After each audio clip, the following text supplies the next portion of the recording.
Irmãos, é interessante que eu estou igual aquele dia 13 de janeiro de 85, quando eu preguei pela primeira vez numa igreja como pastor dela. E aquilo foi realmente um momento assim muito... Aquele que hoje a gente fala assim, você está ainda suando, ainda batendo perna por causa de estar numa igreja pregando, né? Mas aquilo não era o início do ministério, mas era a primeira igreja que eu assumia como pastor efetivo, né? 1985, já fazem bastante tempo, alguns aqui nem eram nascidos ainda, né? Eu estava muito contente de ficar ouvindo os pastores e os presbíteros, né, as pessoas que estavam pregando aqui, mas o pastor me convidou e eu tinha dito para ele que realmente eu poderia pregar. Então, eu estou feliz de estar aqui com vocês, embora um pouco apreensivo, né, pela a quantidade de dias que eu já não pregava mais, né? Estava escrevendo ainda alguns artigos, mas não estou como pastor em nenhuma igreja. É a primeira vez que eu estou pregando numa igreja depois da jubilação. Obrigado, né, pastor, que é o nosso pastor agora, nosso pastor Lucas, né? Ele passou para nós o Atos capítulo 3, Atos capítulo 3, do versículo 1 ele passou até o último versículo, né, o versículo 26, mas aí eu como pastor mais velho, pedi para ele falar só até o verso 10, que seria a cura em si, né, as consequências da cura, né, e a mensagem de Pedro, né, o discurso que aconteceu depois desta cura, ele vai pregar na semana que vem. Vamos ao texto, então. Pedro e João subiam ao templo para a oração da hora nona. Era levado um homem coxo de nascença, o qual punham diariamente à porta do templo, chamada Formosa, para pedir esmola aos que entravam. Vendo ele a Pedro e João, que iam entrar no templo, implorava que lhe dessem uma esmola. Pedro, fitando-o juntamente com João, disse: olha para nós. Ele os olhava atentamente, esperando receber alguma coisa. Pedro, porém, lhe disse: não possuo nem prata nem ouro, mas o que tenho, isso te dou. Em nome de Jesus Cristo, o Nazareno, anda. E, tomando-o pela mão direita, o levantou imediatamente. Os seus pés e tornozelos se firmaram. De um salto se pôs em pé, passou a andar e entrou com eles no templo, saltando e louvando a Deus. Viu todo o povo a andar e a louvar a Deus. E reconheceram ser ele o mesmo que esmolava assentado à porta formosa do templo. E se encheram de admiração e assombro por isso que lhes acontecera. Amém. Senhor Deus, te agradecemos pela oportunidade de estarmos aqui nesta noite com a responsabilidade de trazer a mensagem, que a graça do alto possa falar conosco por meio do teu servo, instrumentalizado pelo Espírito Santo, e abençoa, Senhor, todos que vieram, para que possamos aprender um pouco com esse texto. Em nome de Jesus, nós oramos. Amém. Amém. Irmãos, alguns anos atrás, possivelmente 12 anos atrás, quando o governo do estado de Goiás oficializou e inaugurou esta estrada de asfalto entre Caldas Novas e Brasília, passando por Lusiânia, chegávamos numa cidadezinha chamada São Miguel do Passa Quatro. Cidade essa que a gente nunca soube por que tem esse nome, nem a importância dela para o estado de Goiás. Mas quando a gente passou a primeira vez naquela cidade, a gente atravessou ela tão rápido, porque ela era pequena, não tinha nenhuma praça, era uma cidade muito pequena, muito tristonha assim, e atravessamos e viemos e não paramos em lugar nenhum naquela cidade. O que era aquela cidade? Dava até medo de passar por lá à noite. Um dia eu e a minha sogra, a irmã Terezinha, sentamos lá num banquinho, lá esperando a Helena comprar água, e ela não conseguiu comprar águas ali na cidade. Eu quero fazer vocês voltar um pouquinho agora na palavra de Deus. Nazaré da Galileia. Nazaré da Galileia. Jesus Cristo, ele é de uma família de Nazaré da Galileia. Nazaré da Galileia era uma cidade do interior da Palestina, uma cidade pobre, humilde, pequena. Ali no interior havia até um ditado de que será que alguma coisa boa poderia sair de Nazaré da Galileia? Mas ali nasceu, dali daquela cidade, Jesus foi chamado de Nazareno. E ele nasce em Belém da Judéia. Hoje eu estava falando para a Helena, 400 quilômetros de distância entre Nazaré da Galileia e Belém da Judéia. Tamanha distância que era longa, difícil. Eu não sei como Maria fez aquela viagem grávida, né? Se foi no lombo de um burro ou se foi andando mesmo, encostado ao seu marido. A gente só entende que eles foram para um recenseamento em Belém da Judéia, porque a família de Jesus era de Belém da Judéia. Então, eles foram para aquele recenseamento ali, naquele local. Jesus, preste muita atenção nessa palavra, Jesus. Jesus, o Salvador do mundo, nosso Salvador, ele vem de uma origem pobre, humilde, de uma cidade do interior. Não era o local onde moravam os ricos. Os ricos moravam em Jericó, Jerusalém, Betânia. Mas lá na cidade de Nazaré da Galileia, onde Jesus cresceu, não era o local onde viviam as pessoas mais poderosas do mundo.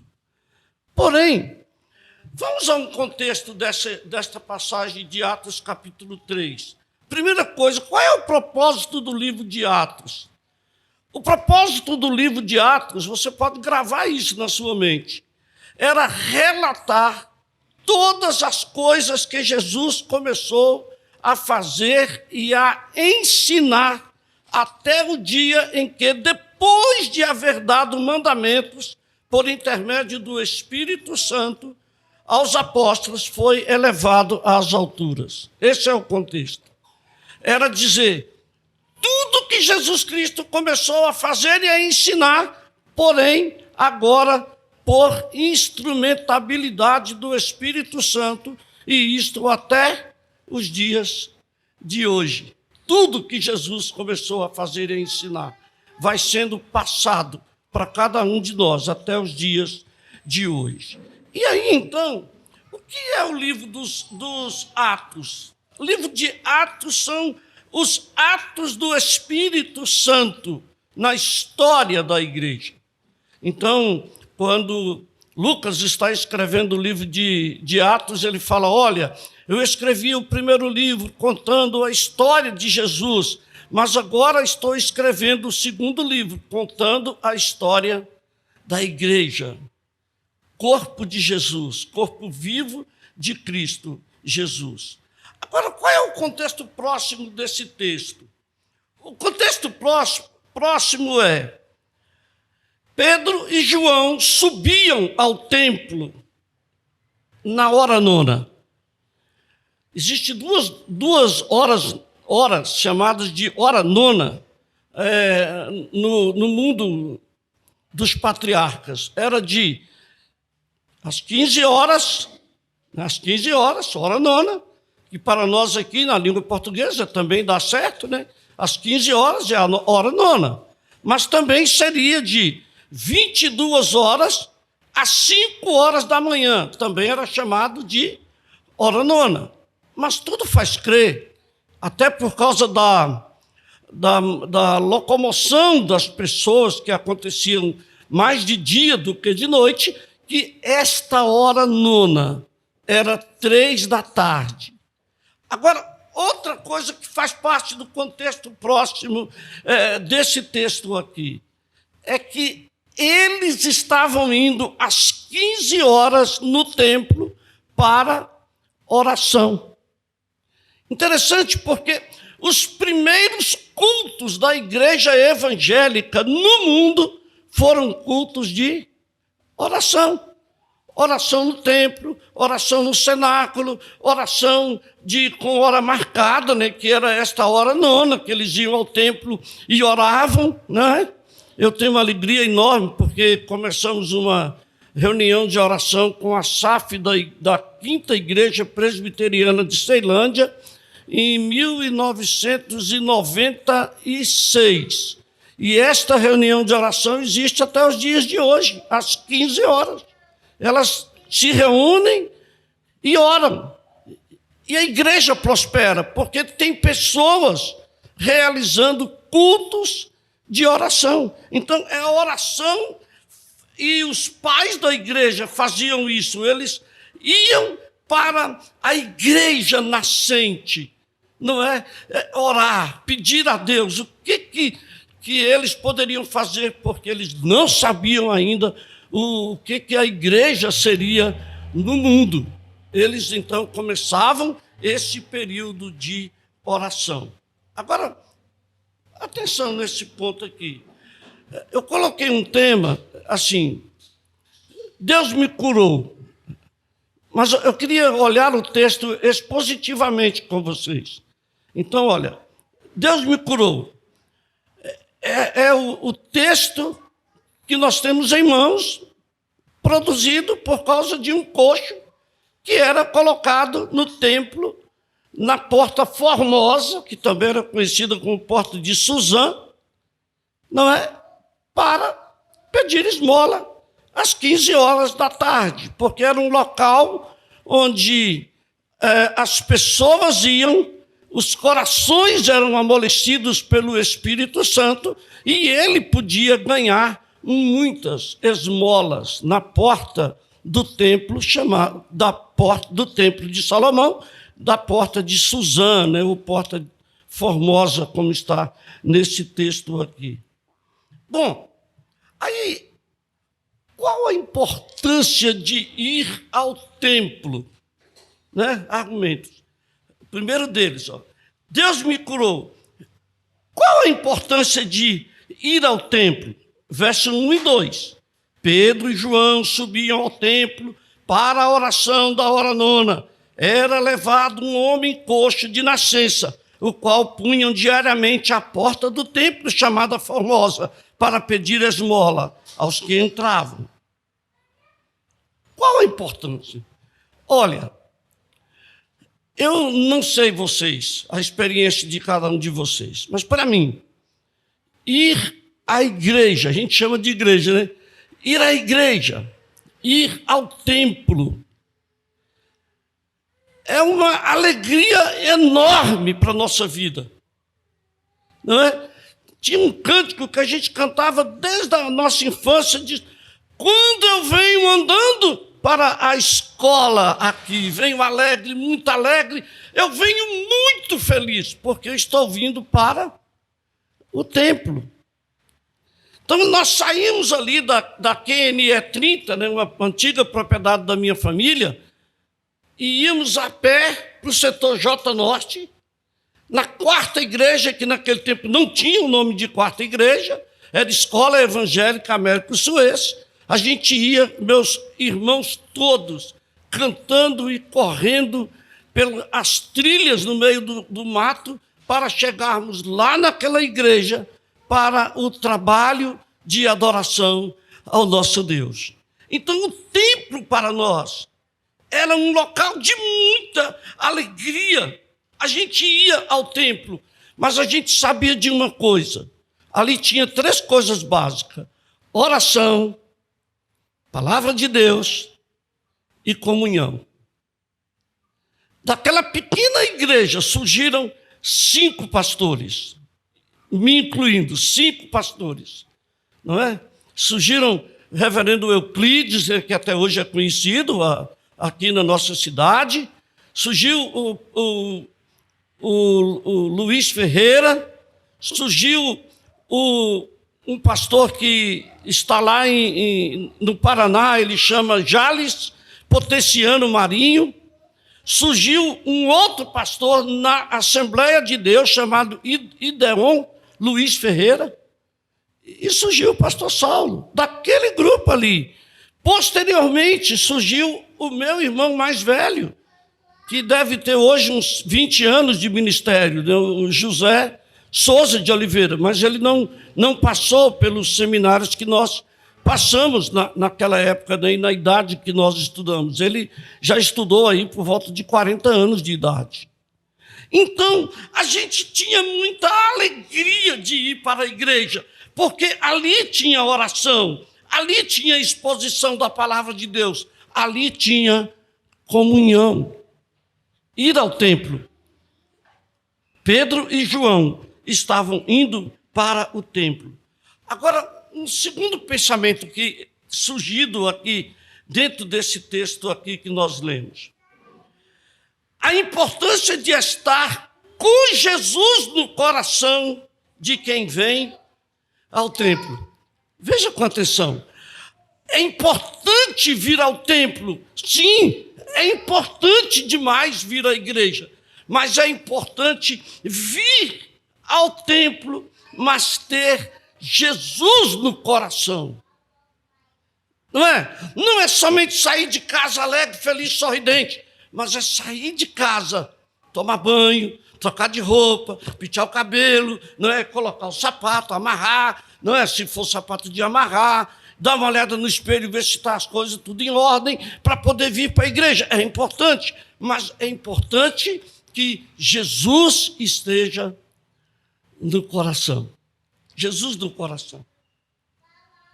Aí surge quatro argumentos rápidos. Estamos no templo por causa de Jesus. Ele é a causa de nós estarmos aqui, Lucas. Nós poderíamos estar em qualquer outro lugar. Mas por que estamos aqui? Não é por causa de mim. Dessa voz estridente, não é, que pregou anos e anos, né, em uma igreja, que guiou, administrou, fez tudo. Não é por causa de mim. E nem gostaria que fosse. Não é por causa do pastor Lucas, que tem muito conhecimento, expõe a Bíblia, a palavra de Deus para nós com tamanha objetividade, mas nós estamos aqui por causa de Jesus. Não é por causa dos companheiros que estão aqui, mas é por causa de Jesus. O segundo ponto, a importância de estar com Jesus no coração de quem vem ao templo. Olha, segundo, qualquer coisa que acontecer aqui é a vontade de Jesus, não é a vontade nossa. Mas eu quis tanto que acontecesse alguma coisa lá na igreja hoje que me pudesse fazer com que os cabelos da minha cabeça levantassem e eu ficasse todo trêmulo e sentindo um frio na coluna. Pois isso não vai acontecer, porque o importante e o mais importante de que tudo que acontecer aqui seja absolutamente a vontade de Deus para a sua vida.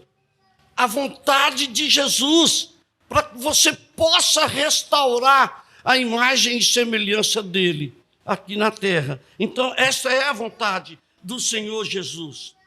Outra coisa, quando nós entramos aqui na igreja, a gente pode pensar, estou preocupado porque eu tenho contas para pagar, viagens para fazer, eu tenho esposa para cuidar, eu tenho filhos, eu tenho uma porção de coisas para me preocupar. Mas aí Jesus diz assim, sabe qual é a preocupação que você deve ter quando entrar aqui no templo? Somente comigo. E com o que eu posso fazer e mudar na sua vida. Somente comigo. Você deve vir para cá preocupado comigo e com o que eu posso fazer pela sua vida. Olha que eles levavam um homem coxo para a porta do templo. E o objetivo dele era pedir esmolas. E o objetivo de Deus era curá-lo daquela enfermidade que lhe tornava um homem coxo e não podia andar com as suas próprias pernas. Olha que coisa extraordinária, porque o mais importante era o que Deus queria fazer e não o que aquele homem esperava que possivelmente Deus faria na vida dele. Lhe daria dinheiro, lhe daria esmolas, lhe daria um meio de sustentar a sua família, mas Deus estava lhe dando a cura das suas pernas, para que ele pudesse andar, trabalhar e guiar a sua vida com as próprias pernas. Eu não sei aqui se algum de vocês, talvez, já teve a oportunidade de não conseguir andar em algum momento da vida sua. Você pensa que, assim, eu ando para ir à cozinha comer, ou para a copa, eu ando para ir ao banheiro, eu ando para descer escadas, eu ando para dirigir automóveis e tudo. Imagina um dia você paralisa as pernas e não pode mais fazer nada disso. Que transtorno a sua vida não tomará a partir deste momento. Que transtorno. Mas aquele homem que tinha todos estes transtornos, opera nele a vida, o milagre de poder andar. Agora, veja bem, última coisa. A importância da adoração em quem está no templo. Verso de 8 a 10, é o texto aqui.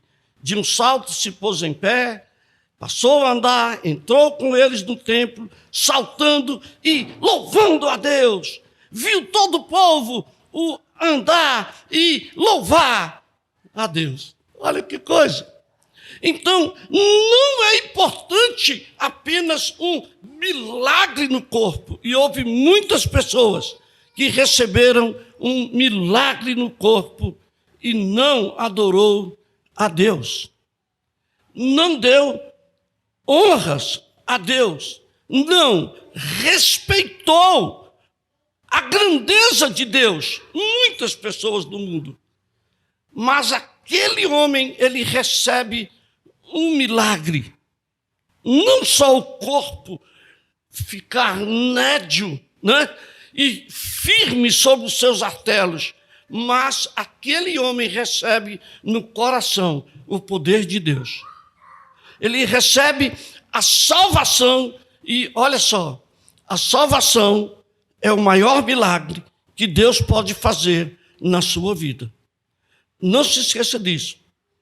Você está no pecado e é transportado das trevas do pecado para a maravilhosa luz de Deus.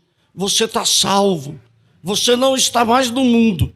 Você está com Deus. Você agora não anda sozinho, mas Jesus anda no seu coração. Você agora não vai ao templo, mas o templo é o seu coração, porque o Espírito Santo trabalha no templo, que é o seu coração. Então, aquele homem, ele está agora no templo. A salvação é maior do que o milagre que acontece com ele. E ele levanta-se dali, dando louvor a Deus. Louvor, Halel, né? A palavra Halel, aleluia, né? Aquelas que... Halel, aleluia. Ele estava dizendo, ó Deus, eu concordo com o Senhor. O Senhor realmente merece a minha alegria, porque Ele está sabendo agora que Ele pode seguir o Senhor dos Senhores na sua vida, o Rei dos Reis na sua vida. Então, isto vai chegar no coração daquele homem. Agora, o que o povo vê? O povo eram aqueles que foram convertidos pela pregação de Pedro. Quase 3.000 pessoas, e Deus ia aumentando, né, o número dos salvos. O povo viu aquele homem que não andava, que estava lá na porta do templo, aquele homem andar, e aquele homem dava louvores a Deus. Eu tenho um colega pastor que ele diz assim, pastor Saulo, eu gosto muito de crente novo. Porque crente novo, ele entra na igreja dando glória a Deus, aleluia. Ele entra na igreja feliz, ele vai para casa feliz, ele é feliz. Agora, por que Jesus curou aquele homem?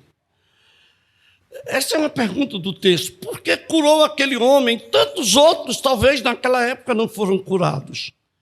Porque, olha de onde veio Jesus.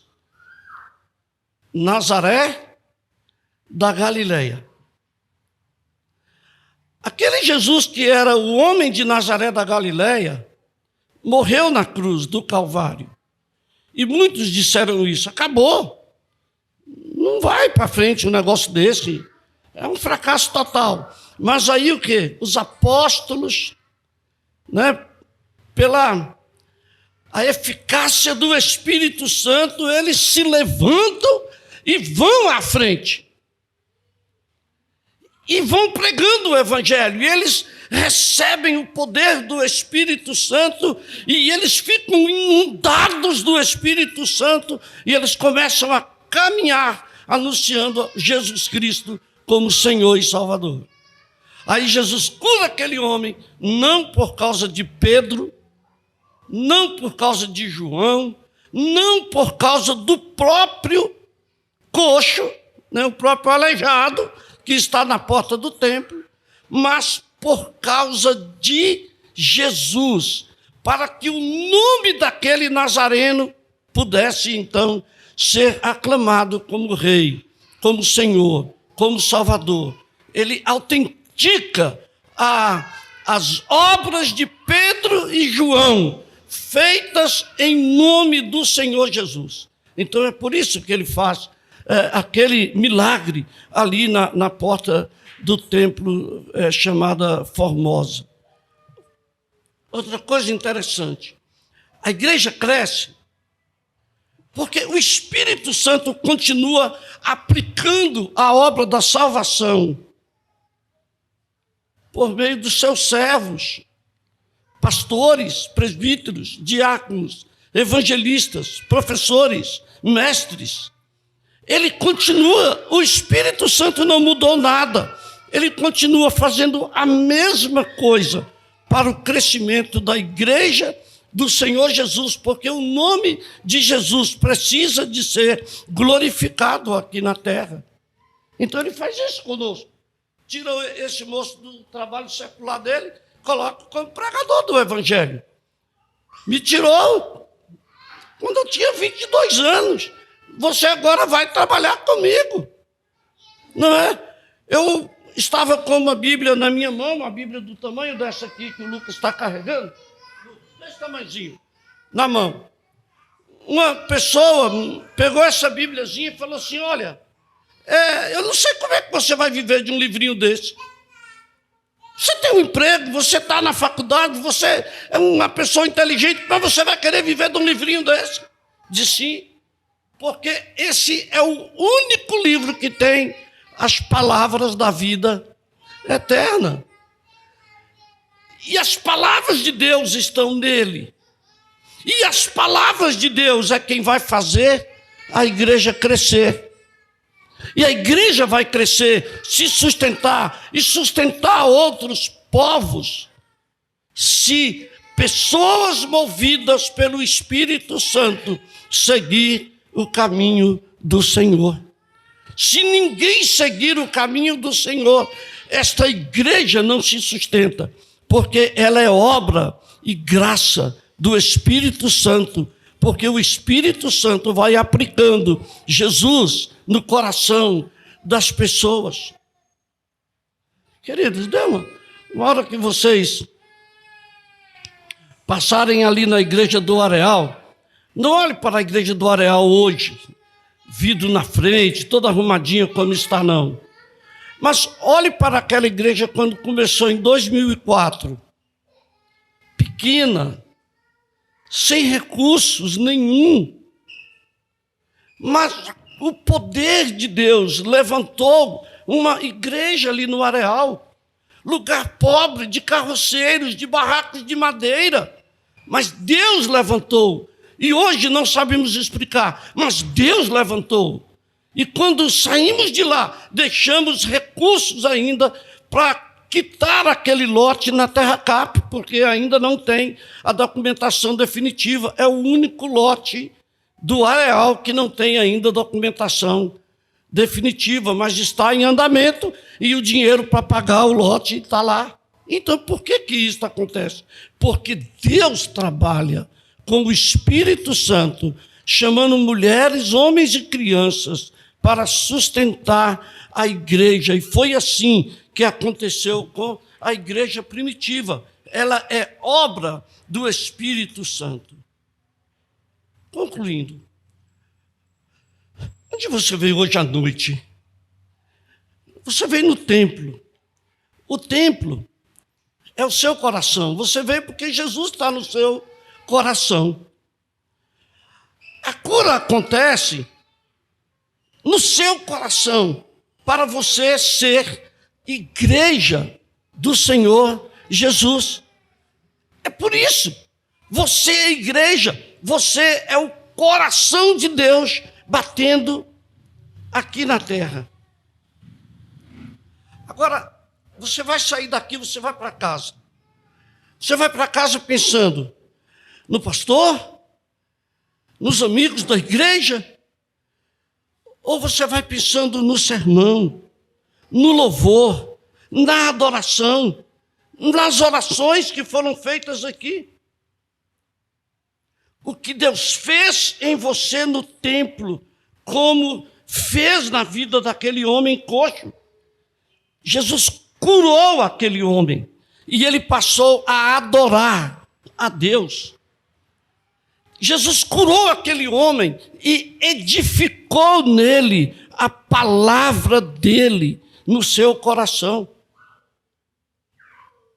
Já passei tanta vergonha que, depois de tanta vergonha, eu concluí uma coisa.